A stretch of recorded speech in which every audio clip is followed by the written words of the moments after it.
Welcome viewers, প্রতিদিনের মতো আজও চলে এসেছি আমার লাঞ্চের থালি নিয়ে। থার্সডে, তাই আজ আপনাদের সঙ্গে আমি ভেজ থালি শেয়ার করছি।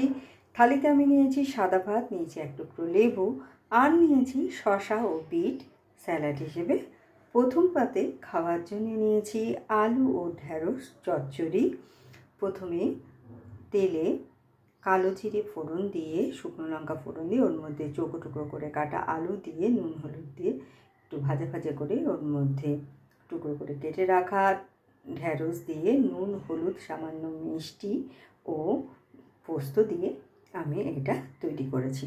নিয়েছি খানিকটা কাঁঠালের আটি ভাজা, তার সাথে খাওয়ার জন্য নিয়েছি ডাল, যেটা আমি মটর ও অরহর ডাল, দুটো ডাল সমান পরিমাণে মিশিয়ে সেদ্ধ করে তৈরি করেছি। পেঁপে দিয়ে ফোড়নে দিয়েছি 5 ফোড়ন ও শুকনো লঙ্কা। আর নিয়েছি ওল, আলু ও সোয়াবিনের ডালনা। প্রথমে ওল আর আলুটাকে একটু ভাপিয়ে নিয়েছি, সোয়াবিনটাকেও একটু সেদ্ধ করে নিয়েছি।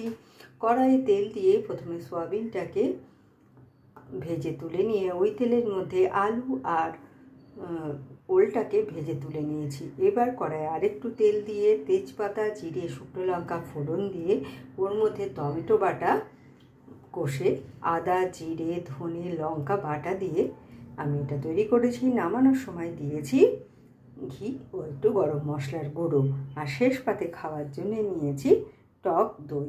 তো কেমন লাগলো আপনাদের আমার এই ভেজ থালিটা? ভালো লাগলে লাইক, শেয়ার এবং সাবস্ক্রাইব করবেন আমার চ্যানেলকে। Thank you for watching.